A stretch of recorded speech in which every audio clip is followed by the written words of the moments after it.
மாலை நேரத்து மழைச்சாரல் காரின் கண்ணாடி நனைத்து கொண்டிருக்க, வைஃபரின் சத்தம் ஒரு பக்கம் மெல்லிய லயத்தோடு இயங்கிக் கொண்டிருந்தது.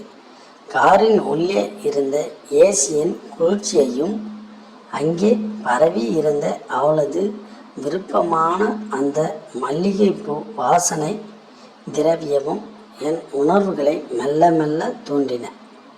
சாலையின் போக்குவரத்து நெரிசலில் கார் மிக மெதுவாக நகர்ந்து கொண்டிருந்தது. முன் சீட்டில் அமர்ந்திருந்த அவளை என் கண்கள் ஓர பார்வையாக ரசித்து கொண்டிருந்தன. அவளது முகத்தில் ஏதோ ஒரு இனம் புரியாத அமைதியும் கண்களில் லேசான சோகமும் கலந்திருந்தது. அவளது அந்த தனிமை அவளை பற்றி இன்னும் அதிகமாக தெரிந்து கொள்ள வேண்டும் என்று என் ஆவலை தூண்டியது. நான் மெதுவாக எனது இடது கையை நகர்த்தி கியர்பாக்ஸ் அருகே கொண்டு இருந்த அவளது மென்மையான கைகளின் மீது வைத்தேன். அந்த முதல் ஸ்பரிசம் என் கையின் சூடு பட்டதும் அவள் ஒரு கணம் திடுக்கிட்டு என்னை திரும்பி பார்த்தாள்.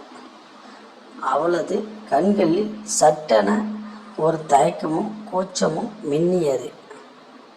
ஆனால் அவள் தன் கையை விலக்கிக் கொள்ளவில்லை. என்ன செய்கிறீர்கள்?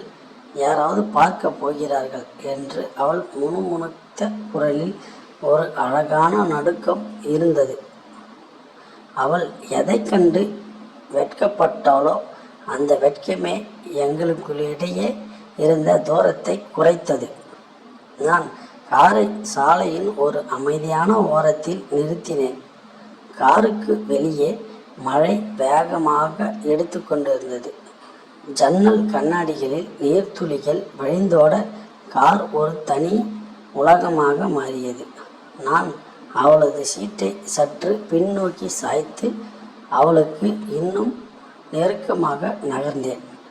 அவளது முகத்தில் வீழ்ந்திருந்த கூந்தல் இழைகளை என் விரல்களால் மெதுவாக ஒதுக்கி காதோறும் வழிந்த வேர்வையை துளியை துடைத்தேன். அந்த நொடிகள் வார்த்தைகளால் விவரிக்க முடியாத ஒரு கவிதை. நெஞ்சுக்குள் ஒரு நிம்மதி. அவளது தோள்களை என் கைகளால் அரவணைத்து என் நெஞ்சோடு சாய்த்து கொண்டேன். நீண்ட நாட்களாக தன் மனதிற்குள் பூட்டி வைத்திருந்த ஏதோ ஒரு சோகம் என் மார்பில் தலை சாய்த்து அந்த தருணத்தில் உருவாகத் தொடங்கியது. இனி உன் தனிமைக்கு நான் முற்றுப்புள்ளி வைக்கிறேன். உன் கடந்த காலம் எதுவாக இருந்தாலும் உன் எதிர்காலம் நானாக மட்டுமே இருப்பேன் என்று அவளது காதோரம் மென்மையாக கூறினேன். என் வார்த்தைகள் அவளுக்குள் ஒரு புதிய நம்பிக்கையை தந்திருக்க வேண்டும். அவள் தன் கண்களை நேராக நோக்கி ஒரு நிம்மதியான புன்னகையை உதிர்த்தாள். அது வெறும் உடல் சார்ந்த ஈர்ப்பு மட்டுமல்ல, இரு தனிமையான மனங்கள் ஒன்றுக்கொன்று தஞ்சம் புகுந்த உன்னதமான தருணம். காரில் இறங்கி நாங்கள் வீட்டுக்குள் நுழைந்தபோது மழையின் குளிர்ந்த காற்று எங்களை வரவேற்றது. கதவை மூடியதும் நிலவிய அந்த அமைதி எங்கள் காதலை இன்னும் ஆழமாக்கியது. சோபாவில் அமர்ந்து ஜன்னல் வழியாக பெய்யும் மழையையும் ஒருவரையொருவர் புரிந்து கொண்ட அந்த அழகிய தருணத்தையும் ரசித்தோம்.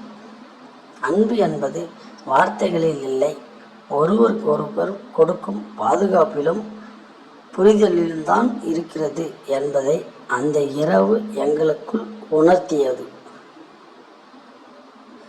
நண்பர்களே, இந்த மனதை தொட்ட காதல் கதை உங்களுக்கு பிடித்திருந்தால் கண்டிப்பாக லைக் பண்ணுங்கள், கமெண்ட் பண்ணுங்கள், நம்ம சேனலை மறக்காமல் சப்ஸ்கிரைப் பண்ணுங்கள்.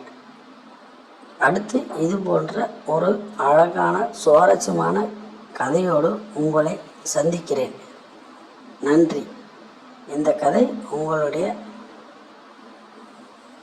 மனதை தொட்டு இருந்தால் லைக் பண்ணிக்கோங்க.